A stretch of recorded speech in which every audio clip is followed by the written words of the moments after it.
अस्सलाम वालेकुम जी स्टूडेंट्स, क्या हाल है आपके? लिटरली बहुत खुशी हो रही है, काफ़ी अरसे बाद आपसे मुलाकात हो रही है। मीनवाइल काफ़ी मसरूफ़ थे हम। एक तो सबसे एक रिक्वेस्ट है, सर गुलाम हुसैन की वालदा फौत हुई हैं, तो प्लीज़ फातिहा खानी कर दीजिएगा लाजमी एक दफ़ा। तो हम आज बात करने जा रहे हैं जनाब MPT पे। बहुत सारे स्टूडेंट जो हैं वो बड़े पैनिक किए हुए जी, हमने अभी शुरू किया तो एक हफ़्ते के अंदर MPT की तैयारी कैसे हो सकती है। अच्छा, ये मजाक नहीं है दो, कि मुझे इस तरह की चीज़ें बड़ी बुरी लगती हैं कि 3 महीने में CSS की तैयारी या इतने में, बट स्टिल एक हफ़्ते के अंदर MPT की तैयारी मुमकिन है। तो हमारे पास हमारे अज़दिल अज़ीज़ जनाब HR गुरु मौजूद हैं, सर गुलाम हुसैन। सर बताएं कैसे करेंगे? विद इन 1 वीक रिवाइज करना है, प्रिपेयर करना है, तो what would be the best strategy? Sir इसमें क्योंकि FPSC ने पहले ही सहूलत बना दी है कि आपके पोर्शन में डिवाइड कर दिया है। बिल्कुल सही ठीक है। इस्लामियात जो लोग तैयार कर रहे हैं, ज़ाहिर है वो उसके साथ 20 नंबर का MCQs भी तैयार कर रहे होते हैं। बिल्कुल सही है। पाकिस्तान अफेयर्स जो तैयार कर रहे हैं वो ज़ाहिर है साथ में 20 नंबर का।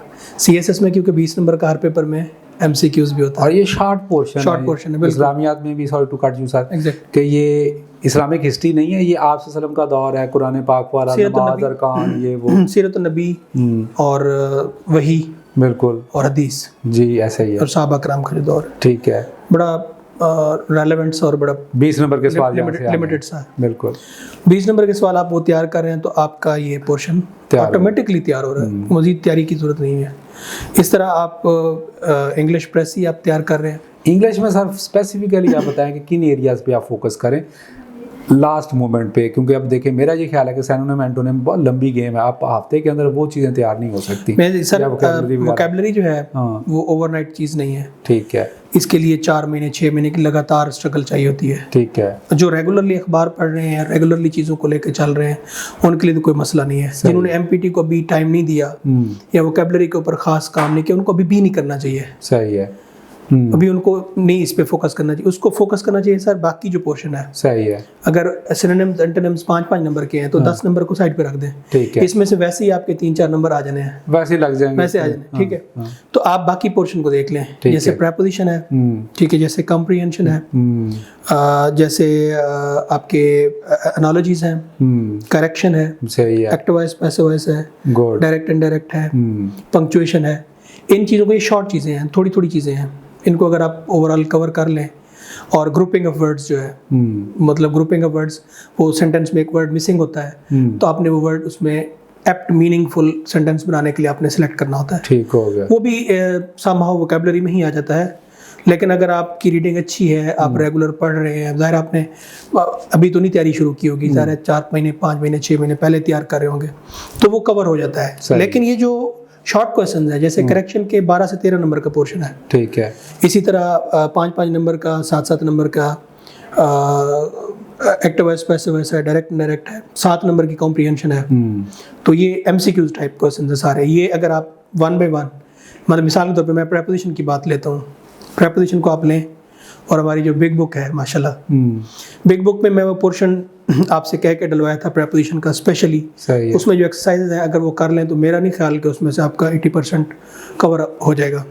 अगर इन केस अगर आपको कोई और एक्सरसाइज करनी है तो आप कोई भी अच्छी किताब प्रेपोजिशन के ऊपर, या आपकी जितने भी पास पेपर्स में सोल्यूशंस आपको अवेलेबल होते हैं वो आप कर लें। प्रेपोजिशंस बेसिकली कुछ में आपकी चॉइस होती है, कुछ फिक्स्ड होते हैं, फिक्स्ड प्रेपोजिशंस, और बाकी प्रेपोजिशन जो टाइम, लोकेशन और बाकी चीज़ों में अगर आप किसी अच्छे सोर्स से इनका तरीकाकार पढ़ लें तो इजीली आप एडजस्ट कर सकते हैं। इसी तरह डायरेक्ट इनडायरेक्ट है, पेट रूल्स हैं, आपको भी पता है, सबने पढ़े हैं, पेट रूल्स हैं, वो रूल्स आपने पढ़ने हैं, और with in 1 day, with in 4-5 hours even आप वो सारी चीज़ों को रिवाइज कर सकते हैं। मैं ये कहता हूँ कि अगर हम 6 घंटे लगातार एक घंटा एक पोर्शन को देते जाएं तो ये कवर हो सकता है। अच्छा, उर्दू का सर जो पोर्शन है मुझे तो सामा बड़ा इजी लगता है, वो ग्रामर, मतलब 9वीं 10वीं में फर्स्ट ईयर सेकंड ईयर में ये चीज़ें हम पढ़ के आ रहे होते हैं। बिल्कुल। O लेवल्स और A लेवल्स वालों के लिए शायद थोड़ा मुश्किल है, लेकिन अदरवाइज जो ये मैट्रिक और इंटर से आ रहे होते हैं उसके लिए तो इवन वो मैट्रिक इंटर वाली ग्रामर होती है, उसमें आप क्या गाइड करेंगे? सर इसमें ये होता है कि जो इंटरमीडिएट में बच्चे होते हैं उसके बाद फिर आप यूनिवर्सिटी में आते हैं, यूनिवर्सिटी में आकर चीज़ें सारी भूल जाती हैं।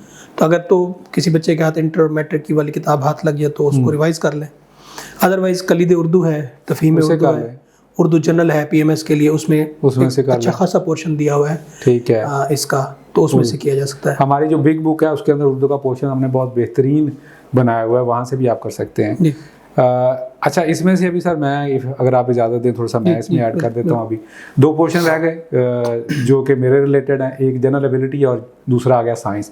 आई वुड रिकमेंड कि आप जनरल एबिलिटी पे फोकस करें, मतलब नंबर सीरीज़ पे आपको लिटरली 2 से 3 घंटे की आप प्रैक्टिस करें। नंबर सीरीज़ सर्टन टाइप की नंबर सीरीज़ होती हैं, तो वो आपकी प्रैक्टिस को तो चले आप पूरा हफ्ता महीना लगते रहें तो वो ख़त्म नहीं होती, लेकिन 2-3 घंटे की अगर आप प्रैक्टिस है उसके 25-30 किस्म की डिफरेंट नंबर सीरीज़ कर रहे हैं तो आपको आइडिया हो जाता है किस तरह के नंबर सीरीज़ के क्वेश्चन आएंगे।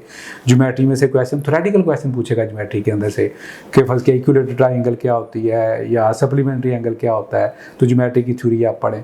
उसके बाद जो आपका अलजबरा है, ठीक है, उसमें एज के क्वेश्चन हो गए, परसेंटेज के क्वेश्चन हो गए, एवरेज के क्वेश्चन हो गए, स्पीड के क्वेश्चन हो गए। मतलब आप पुराने पेपर देख लें तो जो एबिलिटी आपकी 50-60 नंबर का एबिलिटी का आपका पोर्शन है, इस पे फोकस करें, इसको आप छोड़ नहीं सकते। साइंस को एंड पे रखें, मैं हालांकि मेरा अपना सब्जेक्ट है, क्योंकि साइंस देखें बहुत वास्ट हो जाएगा। अब हफ्ते के अंदर आप उस पर फोकस करना शुरू हो जाएंगे तो आप उतने नंबर ग्रेस नहीं कर पाएंगे। इस्लामियत का छोटा पार्ट है, पाक फिर का छोटा पार्ट है, ईजी भी होगा आपके लिए, सबके लिए आसान है वो। और इस तरह सर ने बताया इंग्लिश वाला पार्ट हो गया, उर्दू वाला पार्ट हो गया, तो इनको पहले प्रेफर करें। इंग्लिश के अंदर भी सारों ने मेंटोनेम को एंड पे रखें। सर फाइनल कोई पार्टिंग थॉट आपके लिए, और एक साथ में क्वेश्चन भी, इस दफ़ा भी पिछली दफ़ा की तरह सारी पास हो जाएंगे? सर इस दफ़ा वैसे जो प्रोपोर्शन है ना पास परसेंटेज का, उस हिसाब से तो सबको ही पास होना चाहिए, क्योंकि कौन ऐसा बंदा है जो 33% मार्क्स नहीं ले पाएगा। ये बात आपकी ठीक है, मतलब वो तो बिल्कुल दुनिया का निकम्मा तरीन आदमी है। नेगेटिव मार्किंग भी नहीं है इसमें। हाँ, तो जो बंदा वैसे अपेयर ना हो वो या कोड गलत लिखा है, रोल नंबर गलत लिखा है, वो तो फेल हो सकता है। हाँ, इसमें ये है कि अगर परसेंटेज रेज कर दें सर, ऊपर कर दें 40%, 50% वो तो कर नहीं सकते, वो नहीं कर सकते, अब पॉलिसी बन चुकी है। तो अब ये जो मार्जिन है इंटेंसिटी का, थोड़ी सी सर अब पेपर टफ कितना का बनाते हैं वो, हाँ, इस पे डिपेंड करता है कि डिफिकल्टी लेवल क्या है। जी, थोड़ा सा डिफिकल्टी लेवल होगा। लेकिन ये अब जो लास्ट थॉट आप पूछ रहे हैं कि आखिरी बात क्या होगी, आखिरी बात सर ये है कि जो बच्चे रेगुलर चीज़ों को कर रहे हैं उनके लिए बिल्कुल मसला नहीं है। जो बच्चों ने थियोरेटिकल तैयारी पहले कर ली और MCQs की तैयारी करने जा रहे हैं अलहदा से, तो उनके लिए ये है कि जो पोर्शन उनके पास अवेलेबल है, मिसाल के तौर पर जैसे हम बात कर रहे थे कि पाकिस्तान अफेयर्स के आपके 1 लाइनर कैप्सूल्स हैं, 1 लाइनर आपके पास डाटा है, तो उसको जस्ट रिवाइज कर लें। अब इसमें ये नहीं है कि आप मुकम्मल तौर पे दोबारा पढ़ने बैठें और सारी चीज़ों को करें। जहाँ से भी आपको इजीली जो ऑब्जेक्टिव का रिसोर्स मिले, काइंडली ऑथेंटिक रिसोर्स पढ़िएगा।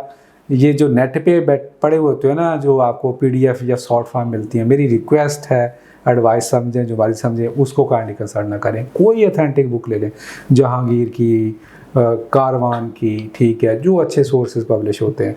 तो इसके साथ हमें इजाज़त दें जी, हमें अपनी दुआ में लाजमी याद रखिएगा। आपके जो इस पर कमेंट्स है या फीडबैक है वो लाजमी हमें लिख के बताइएगा। Thank you. फिर मिलेंगे जनाब किसी और वीडियो के साथ। Thanks a lot, thank you ji, अल्लाह हाफिज़।